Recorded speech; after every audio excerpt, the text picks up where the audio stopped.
Libro Tú serás rey, del beato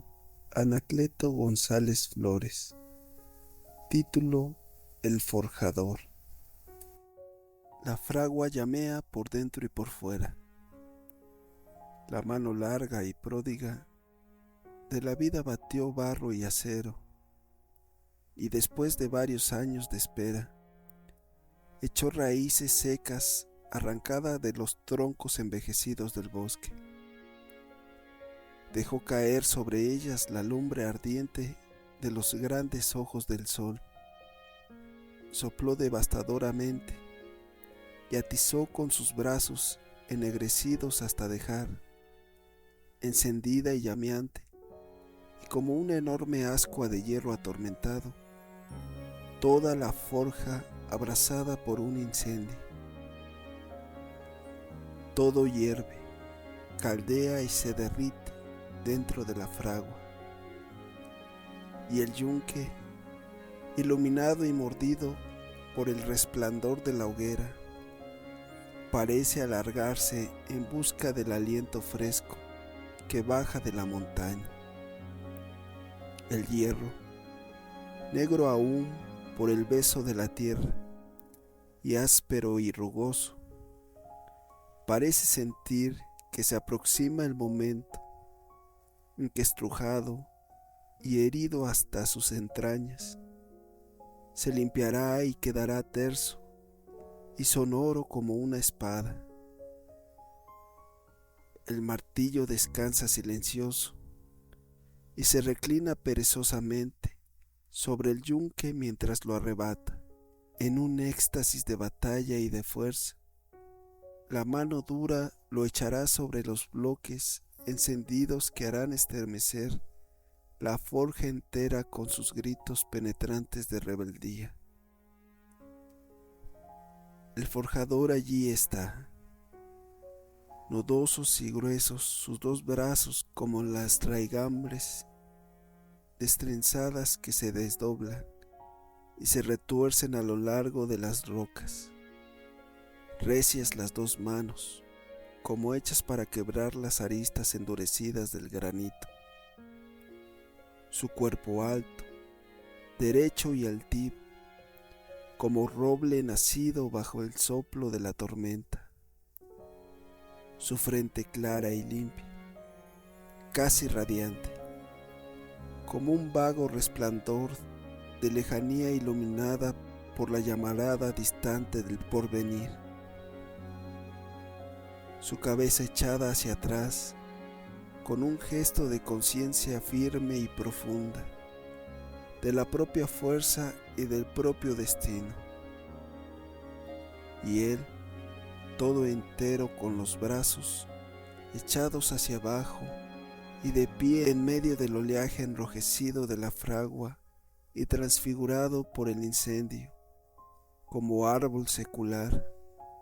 recio y solitario, erguido sobre la llanura desnuda y escueta bajo el oro encendido del amanecer. Por allí, por esa fragua, han pasado para caer en el crisol hirviente, en donde se derriten y se baten valores y destinos, todas las generaciones. De allí también,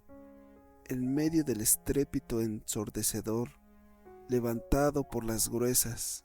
herramientas angustiadas por el fuego y por el hierro,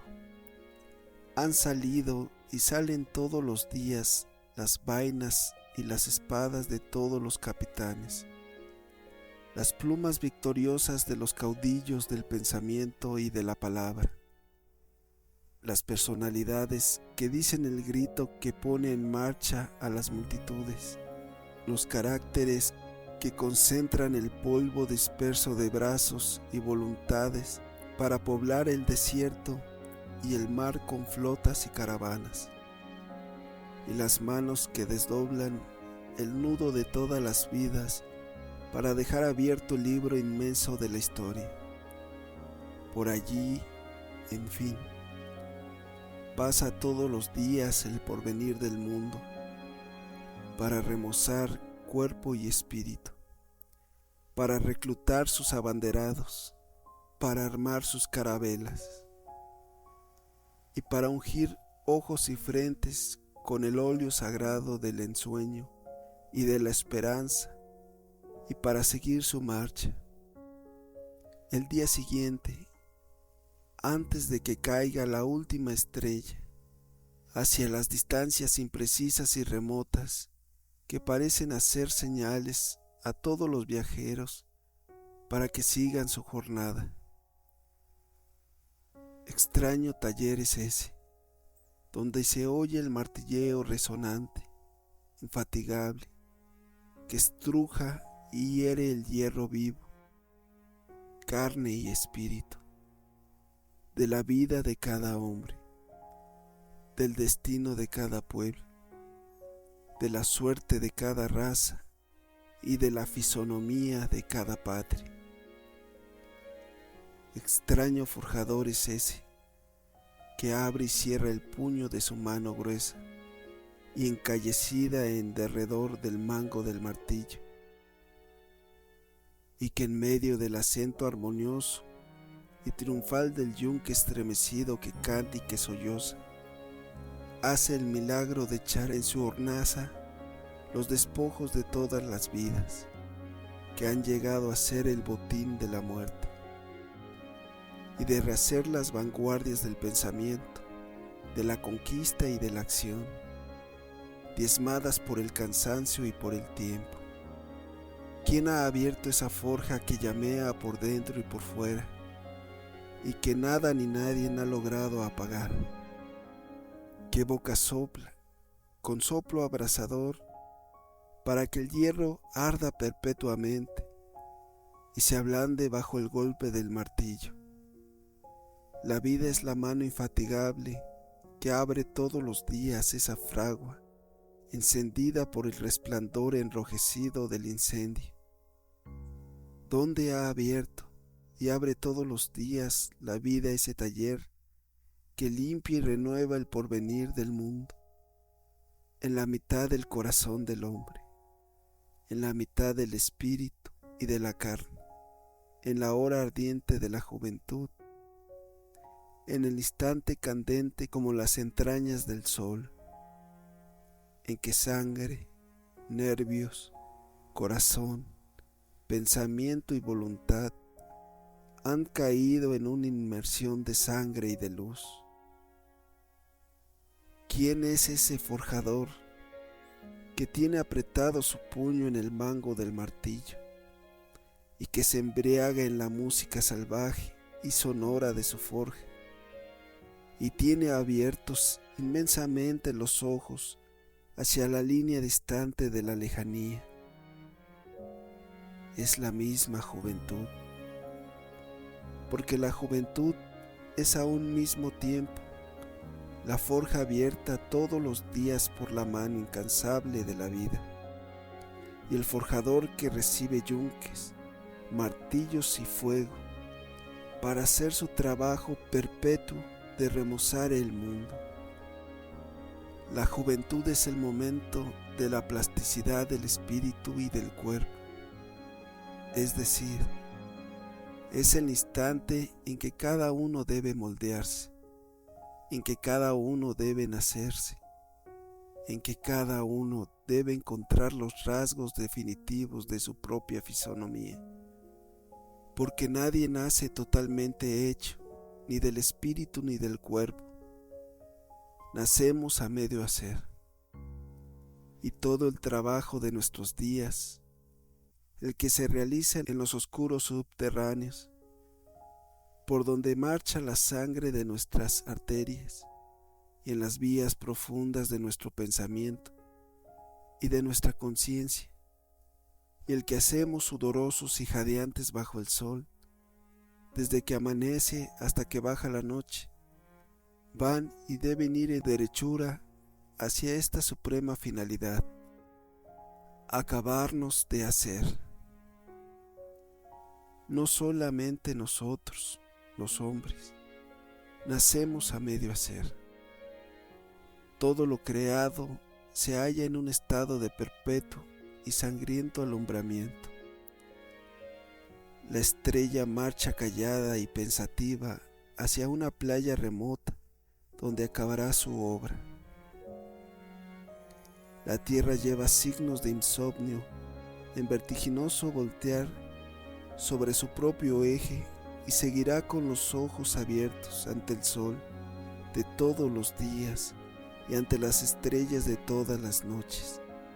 hasta terminar su obra. El barro padece también las angustias del alumbramiento. Solamente por esto es posible que sobre su masa oscurecida y plebeya pase alguna vez el centello instantáneo y rápido, como relámpago, del sueño del hombre. Y el hombre, sobre todo el hombre, lleva clavados todos los garfios implacables y afilados de fuertes y múltiples alumbramientos. Su carne se estremece minuto a minuto, y a cada oleaje de sangre se rasga y se angustia para hacer su trabajo incesante de vivir. Su espíritu se retuerce y se fatiga en medio de una inquietud nunca extinguida, porque allí es donde se han juntado la conjuración inacabable para atormentar y hacer beber el vino de las alturas, como las brujas de uno de los libros de Shakespeare. Todos los insomnios de todos los alumbramientos y todas las ansias del pensamiento, de la inspiración y del propio destino, todo el vértigo de todos los insomnios de esos alumbramientos había caído sobre la frente de Edward Kennedy cuando dijo estas palabras que anuncian un desenterramiento hecho dentro de nosotros mismos y que supera a la sorpresa de Colón el descubridor. En cada uno de nosotros duerme un Fidias, es decir, enterrado en el barro oscuro de nuestra carne y en la sustancia informe de nuestro espíritu. Llevamos todos al artista supremo que debe volver sobre sí mismo para hacer la escultura viva y palpitante del hombre. La quietud, cual ave nocturna, va sobre nuestra cabeza como una interrogación y nos sigue con sus alas abiertas a todas partes. Esa inquietud nos hace marchar constantemente y tiene su raíz profunda y oculta en nuestro destino, que no es otro que acabarnos de hacer. Es verdad que no son tan pocos los que alzan desdeñosamente sus hombros ante las frecuentes interrogaciones de esa inquietud, y que se han esforzado y se empeñan en ser más altivos que los insomnios de los alumbramientos que se han clavado en las entrañas del espíritu. Pero también es cierto que todos los que no han querido detenerse ni un momento delante de la honda inquietud que en cada hombre es un llamamiento a acabar de hacer la propia personalidad, están allí, en el borde de todos los caminos, con los ojos apagados y los brazos truncos, como la célebre Venus de Milo, en espera inútil de que una mano encienda los párpados llenos de sombra y complete la escultura mutilada. Y allí seguirán perpetuamente esculturas, bocetos, sombras confusas de hombres apenas perfilados, mientras cierren sus dos oídos al grito interior que nos sigue desde nuestro nacimiento y que todavía, en el instante postrero, hará un último esfuerzo por estremecernos con su inquietud. Pero ese grito que todos los días nos pone en marcha y que no se apaga y va con nosotros a todas partes, es solamente un vago rumor de los días rubios, de los primeros años de la vida. Es como un canto sereno de victoria sobre la cabeza de los hombres adultos, y pasa por encima de las canas y de los ojos de los viejos, como un salmo lento y entristecido, que viene de los barcos rotos y desmantelados, y de los trigales secos y entumecidos, y ese mismo grito del día corto, abrasador y centelleante de la juventud, es un estrepitoso y ensordecedor golpe de brazos y de herramientas. Es un jadeo largo y afanoso de forjadores. Es un rugido de pelea del hierro fuerte y endurecido contra el hierro quemado y hecho asco. Es un diálogo vertiginoso,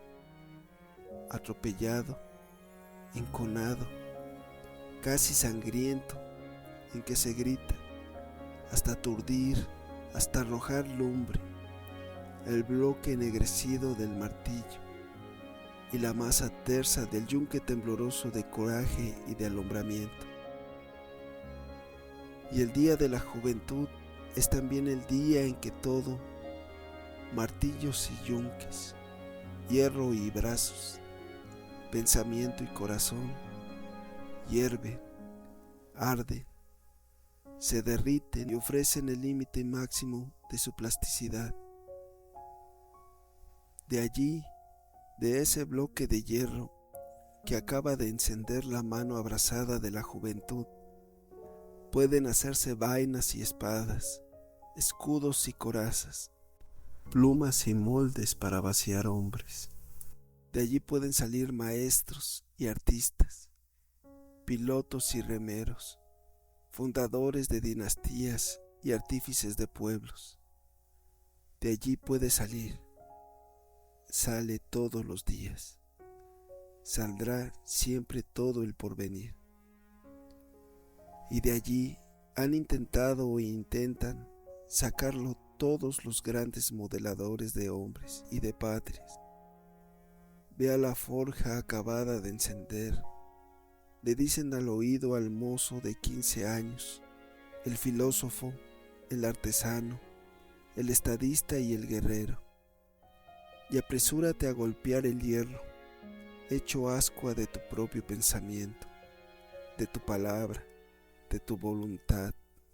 y de tus brazos, porque la juventud solamente dura un día y al atardecer. Las manos se cansan, los martillos necesitan reposo, el fuego de la hornanza comienza a ser rescoldo impotente y el hierro, apagado y frío, se defiende y triunfa de todas las herramientas. Y es que la juventud es el día propicio de la plasticidad humana y el día en que pensamiento, inspiración, voluntad, palabra, brazos, esperanza, ensueño, arrojo y vitalidad se juntan en hirviente tumulto para colaborar en la grande e inaplazable empresa de acabar de hacer la propia personalidad. Después, cuando las lejanías comienzan a apagarse, cuando el ensueño languidece, cuando el pensamiento hace palidecer, como en Hamlet, las grandes resoluciones, cuando se amortigua y agoniza la corriente encendida de la sangre nueva y llena de efervescencia, cuando solamente se llega a ser un desierto inmenso de ceniza, donde han quedado sepultadas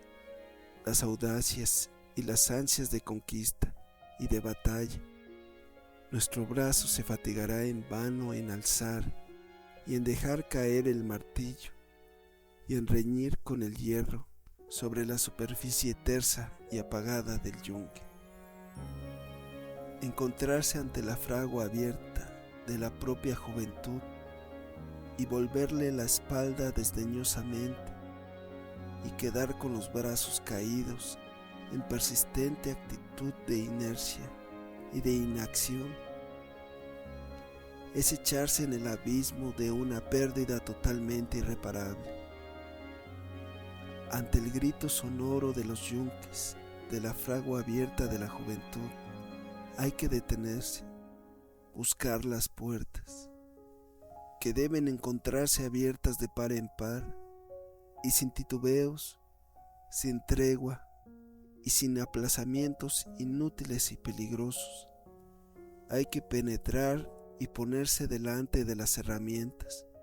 y entregarse a hacer el trabajo alto y noble, inmediato e irreemplazable, de acabar en nosotros la obra empezada en nuestro nacimiento, continuada insensiblemente por la vida, y que nosotros debemos coronar con el sudor de nuestro rostro y el esfuerzo de nuestro pensamiento y nuestro brazo. Porque no basta que la forja haya sido abierta y que la mano de la vida haya arrojado hacia adentro puñados de raigambres secas y haya echado sobre ellas totalmente la lumbre del incendio. En medio de la forja debe alzar su cuerpo recio y altivo el forjador, y en esa forja no puede haber otro forjador que la misma juventud, y en vano se esperará la llegada de otro forjador extraño, la aparición de un obrero que le ahorre a la juventud la fatiga de ennegrecer sus manos con el carbón y de encallecerlas con el martillo y estrujarlas con las herramientas. Todo esto será inútil, porque la obra de acabar de hacer la propia personalidad, nadie debe ni puede hacerla más que nosotros mismos. Verdad es esta olvidada con mucha frecuencia, y que con todo es la clave única, el secreto de la realización plena de nuestro destino. Cabrá esperar que de fuera vengan y se acerquen fuerzas extrañas a colaborar y hacer el papel de factores auxiliares. Y desde este punto de vista, claro está que es indispensable que el ambiente, que el medio, que la escuela, que el maestro, en fin, que todas las fuerzas despertadoras se den cita en derredor de nosotros para apoyarnos y para sostenernos y orientarnos en la difícil y ruda tarea de acabar de hacer nuestra propia escultura viviente. Pero mientras no se tenga conciencia clara y bien definida de que el personaje central del drama intenso y fecundo de la propia formación debe ser la misma juventud, nunca será posible siquiera la empresa de acabar la obra de la propia personalidad. La inconsciencia que se padece acerca de las propias responsabilidades en el orden al trabajo personal ha hecho y hace que todos los días se tropiece con una multitud de individualidades que han querido quedarse en irreducible actitud de meros espectadores delante del inmenso drama humano. Juan Papin, en lo trágico cotidiano, ha sabido precisar toda esa permanente indecisión de los espíritus ciegos, que ignoran que su destino se encuentra en sus propias manos y que ellos y nadie más tienen que realizarlo. En esa página de ese fuerte y atrevido escritor italiano, todos los hombres padecemos una tragedia diminuta, recóndita y oscura, que consiste en que nuestra alma, siempre con las alas abiertas como pájaro que busca las alturas, intenta echarse en el viento y emprender un vuelo lleno de audacia y de peligros. Pero cuando llega el momento de arrojarse en el espacio, dejamos a nuestra alma con las alas abiertas para repetir cada día que pasa la misma tragedia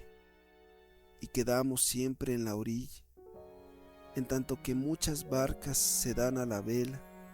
y se pierden en el océano de los destinos. Esa tragedia está muy lejos de ser extraña a nuestra época. Podría decirse que cada hombre que pasa lleva teñidas sus manos y su frente con la sangre de esa tragedia. Y si todos los días desfilan delante de nosotros personalidades enfermizas, anémicas, que se arrastran, que apenas se atreven a enderezarse delante de las interrogaciones de la vida, la explicación no hay que buscarla, más que en la dolorosa y profunda inconsistencia que se ha padecido y que se padece acerca de esta verdad. El personaje central en la forja abierta de la juventud debe ser la misma juventud. En otros términos, la juventud debe ser, en su propia fragua abierta por la mano pródiga de la vida, su propio forjador. Ni puede ni podrá ser de otra manera, porque ¿quién sino la juventud lleva la alforja llena de canciones y de bríos para empezar la tarea desde el amanecer, para continuarla bajo el sol de mediodía, para seguir arrancando estremecimientos a su propio yunque y cerrarle los ojos a la tarde, siempre con la fiebre del insomnio en los propios párpados, para comenzar al día siguiente a decir el nuevo canto del hierro que se limpia, se endurece y se hace empuñadura para los combates del porvenir. ¿Qué forjador que no sea la misma juventud no habrá despertado ya del largo sueño y de la ardiente y honda ebriedad de ilusión, y no habrá sentido ya el ansia de descanso y de entregar las herramientas al polvo y al silencio? Forja encendida y que arde por dentro y por fuera, es la propia juventud, forja que significa el grado máximo de plasticidad de cuerpo y espíritu, momento de fuerza y de ensueño que debe ser agotado ansiosamente, ávidamente, para acabar de hacer la propia personalidad. Pero si el forjador no hace otra cosa que ver con los brazos cruzados, yunques y martillos, y se limita a ser un simple espectador, porque lleva encorvadas las espaldas bajo la carga de los años, y sus manos y sus brazos magullados por la fatiga, todo el resplandor de la fragua se apagará, sin que se haya oído siquiera uno solo de los gritos que anuncian la batalla, pero que anuncian también la presencia de un verdadero forjador. Esperar la llegada de otro obrero, de otro forjador, es huir de las propias responsabilidades y es echarse en el abismo del fracaso. La aparición, en esta época de crisis y de bancarrotas, de personalidades que acusan un largo trabajo de preparación y que se hacen el centro de gravitación de los acontecimientos y de los destinos, es saludada con un movimiento inusitado de estupor y asombro. Y mientras se rinde homenaje entusiasta a los caracteres hechos de una pieza, moldeados en vasijas de hierro, se tiene el vago deseo de aproximarse siquiera a esas montañas. Pero en todo caso, se abriga la lejana e imprecisa esperanza de que la musculatura del espíritu se distienda, se afirme, se robustezca en virtud de un conjuro, de un trabajo de magia, cuyo proceso se ignora y que de la noche a la mañana habrá realizado el prodigio de hacernos tocar con nuestros hombros, los hombros de las personalidades altas y fuertes.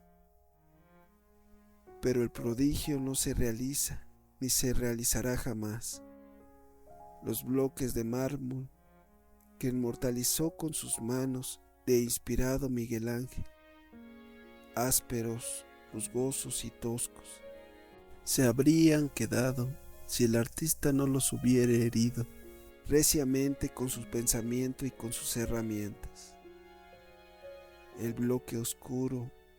informe y borroso de nuestra personalidad, oscuro, borroso e informe, se quedará mientras no sepamos ni querramos volvernos hacia él. Y en un largo, inmenso e inquietante insomnio de rudo e infatigable trabajo, no descarguemos nuestros puños para rendir y doblegar resistencias, para limpiar las asperezas y para echarnos 1, 2, 100 veces en el crisol encendido, ponernos en el yunque, martillar sin lástima, volvernos a poner allí hasta que hayamos hecho crecer nuestra estatura y hayamos robustecido brazos y voluntad. Y es que la propia personalidad solamente se acaba de hacer, solamente se completa, solamente crece y alcanza a tener la estatura que le corresponde cuando nosotros directamente, personalmente, ponemos nuestras manos y nuestros esfuerzos sobre la masa entera de nuestras energías. Ha habido siempre un mercado abierto donde todos podemos adquirir joyas preciosas y artículos insuperablemente hermosos y útiles. De esta manera ha sido y es posible cubrir nuestra desnudez, saciar nuestra hambre, aliviar nuestra sed y ostentar en nuestro cuerpo trajes ricos y deslumbrantes. Sin embargo, no hay, ni ha habido, ni habrá jamás un mercado donde sea posible comprar los atributos esenciales y característicos de las personalidades bien fundidas, hechas de una sola pieza y que han alcanzado la plenitud de su desarrollo. Podremos comprar en el mercado un libro que abra delante de nuestros ojos rutas inesperadas y llenas de luz, y que nos enseñe métodos y procedimientos para completar la propia personalidad y dar a nuestro cuerpo y a nuestro espíritu la rotundidad total de una obra acabada. Pero las fórmulas y las recetas y los métodos de formación no son suficientes. Es necesario ante todo estar dispuestos a hundir las propias manos en nuestra carne y en la sustancia de nuestro espíritu para amasar el barro, para estrujarlo, si es necesario, implacablemente hasta el desangramiento, hasta padecer desmayos. De otra suerte, los programas y sus libros y sus fórmulas nunca llegarán a ser parte integrante de la sustancia de nuestro ser, ni habrán podido tocar siquiera la superficie de nuestra alma, ni el carácter, atributo esencial de las fuertes personalidades, ni la orientación del espíritu, ni la virtud ni la santidad, ni nada de todo lo que sirve para darle el toque definitivo a la obra de hacernos totalmente, se compra en ningún mercado. Todo eso lo hace, lo tiene que hacer, lo debe hacer el forjador, que todos llevamos dentro de nosotros mismos. Y todo eso que no se compra ni se puede comprar, tampoco se puede recibir de la prodigalidad de los filósofos ni de los maestros, porque nadie puede transfundir el propio carácter de los rasgos salientes de su personalidad, por más que se sienta dominado por un afán inmenso de dar y darse a los demás. Podrá dar su capa y quizás hasta su mano, como el Cid de los versos resonantes de Rubén Darío, pero no puede ni podrá dar jamás su santidad, su virtud, su bondad, su firmeza de carácter. Cuando mucho, podrá ser un impulsor más o menos eficaz con su palabra, con su vida y con su ejemplo. Pero si no se pone debajo de esto, y como piedra angular de la personalidad, el encarnecimiento de las propias manos, de las propias herramientas, del propio corazón y del propio pensamiento, de los propios brazos, todo quedará comenzado. Nada tocará los límites del perfeccionamiento entero y total de la propia y viva escultura de nuestra personalidad. El oro se compra o se percibe de la prodigalidad de los ricos. Puede también ser arrebatado y poseído por los ladrones y por los piratas. Y sin más esfuerzo que extender la mano, unas veces para pagar o para recibir, y en otras ocasiones sin más trabajo que saquear las arcas de los poderosos, se puede cubrir la propia desnudez con telas deslumbradoras. Pero no hay, ni ha habido, ni habrá nunca piratas que sentados sobre un palo de su navío arrebaten la santidad, la virtud, el carácter entero y fuerte y los demás atributos de las personalidades completas a las flotas de las vidas humanas que llevan el inapreciable y opulento tesoro que han hecho y han amasado con su sangre y con el sudor de su frente. En orden a acabarnos de hacer, no se tiene ni se puede tener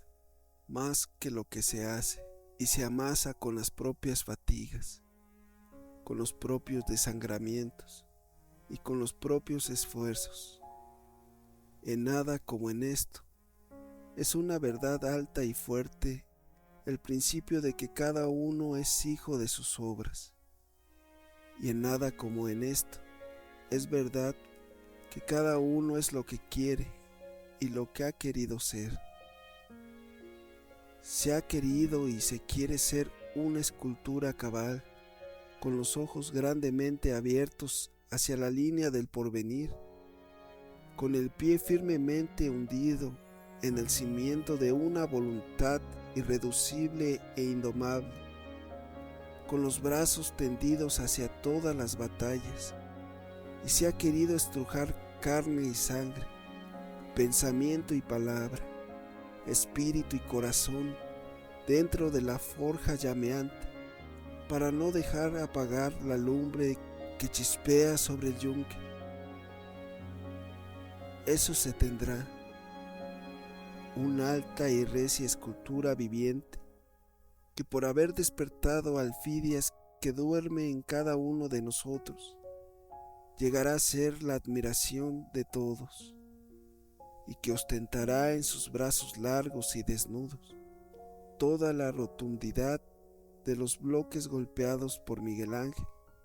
pero al mismo tiempo todas las hondas cicatrices que dejó cuando mordió desesperadamente, sangrientamente, la mano del escultor. Se quiere ser solamente un boceto informe, un trazo borroso sin consistencia, una personalidad enclenque, enferma de anemia, roída por la miseria propia y por la miseria de los demás, pues habrá que cruzarse de brazos, permanecer en espera del forjador que nunca llegará, del obrero que debe salir de nosotros mismos y que nunca saldrá porque no hemos querido ni sospechar siquiera nuestra personalidad. Más de alguna vez ha sucedido que nos hallamos en presencia de personalidades de una rotundidad como de montaña, porque han logrado ganarse renombre de altos y respetables valores. Sin embargo, llega a suceder que apenas llega el día de la prueba, en los momentos de crisis arrasadoras, y entonces se descoyunta, como esqueletos de piedra mal ensamblados, aquellas inmensas moles que habían sido consagradas. ¿Qué ha pasado? Asegura un insigne historiador que cuando se representaba un drama en Atenas, en presencia de Arístides, uno de los actores tuvo que decir estas palabras: el justo debe serlo, no solamente parecerlo. Y las miradas de todos los espectadores se volvieron instintivamente a Arístides, que era tenido entre los atenienses como un gran justo. De igual manera, no basta ostentar las apariencias de una personalidad plena y cabal, no basta ser una fachada, es preciso que debajo de los rasgos de la propia fisonomía y de la escultura puramente exterior haya musculatura firme y recia, de espíritu, donde descanse toda entera la propia personalidad, y solamente fachadas, apariencias frágiles que se romperán en el comienzo de los terremotos, se llegarán a tener si no se ha hecho.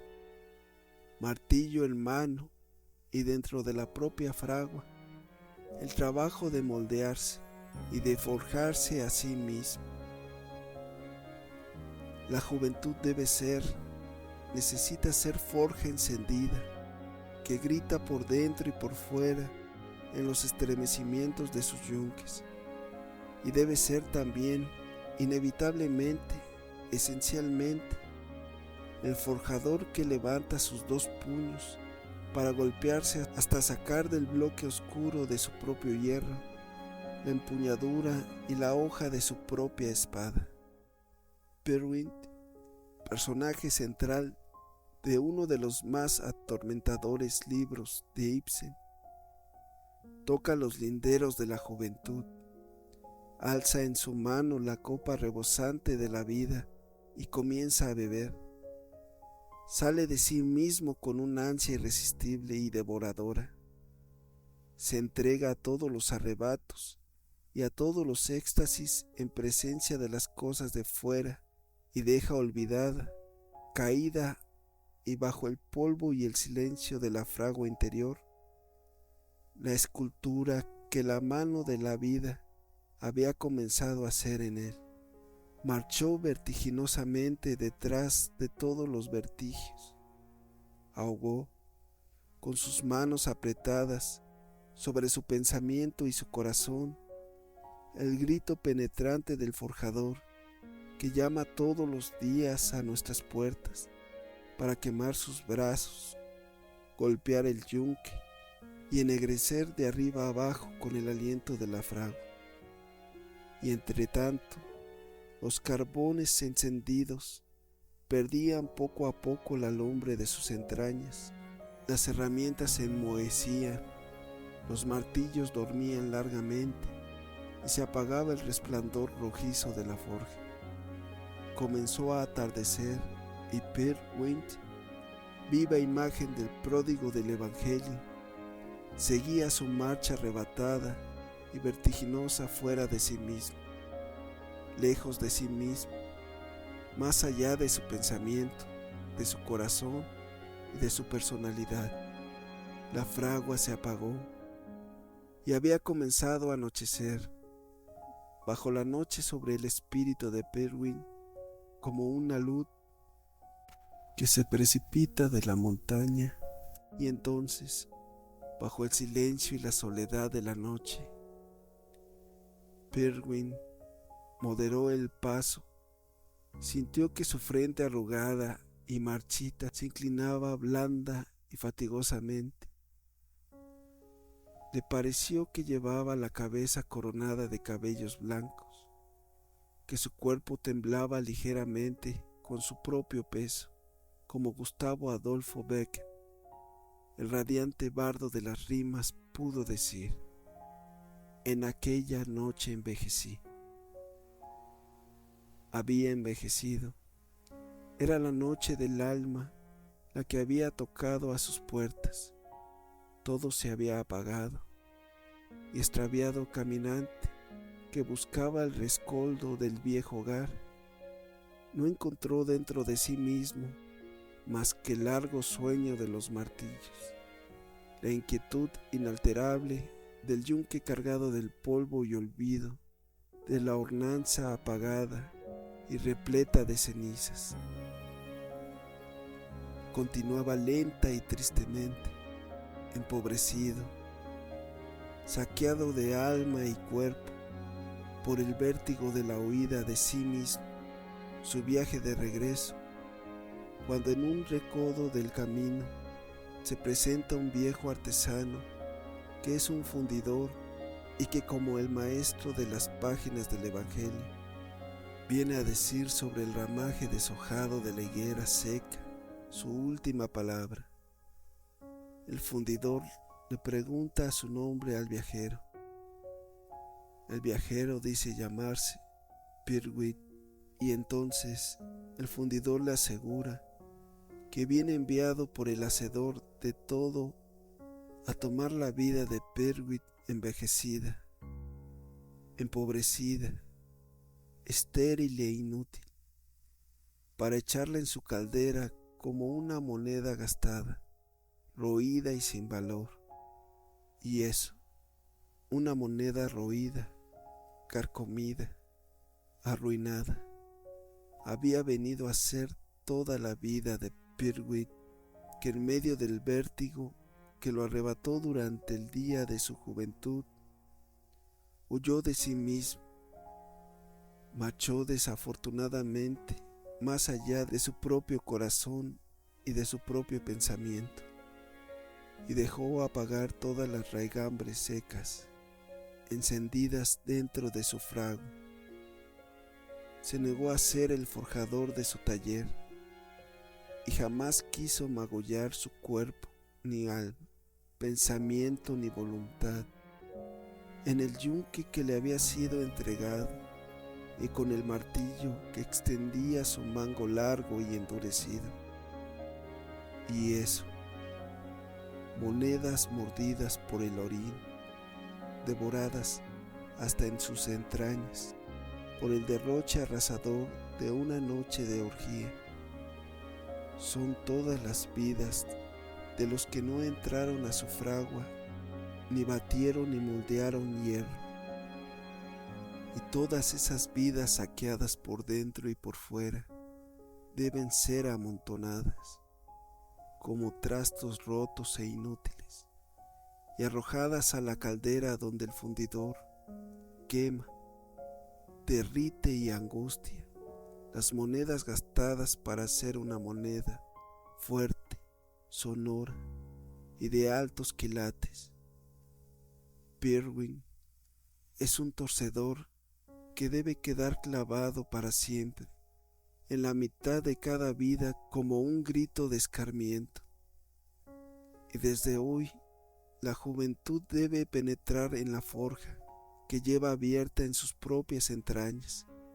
y debe extender sus brazos gruesos y desnudos sobre el yunque. Debe cerrar reciamente su mano en tomo del mango de su martillo, Debe soplar ávidamente sobre el hierro encendido. Debe hundirse hasta el cuello en la lumbre de la fragua y alzar su cuerpo ennegrecido en medio de la ruda y resonante sinfonía de sus herramientas. Y debe golpear, batir, quemar hasta el desangramiento y herir con saña implacable, porque de allí, de esa forja que canta, que grita, que llamea por dentro y por fuera, y que ha sido encendida por la mano de la vida en la hora encendida de la juventud, saldrá entera, alta y rotunda,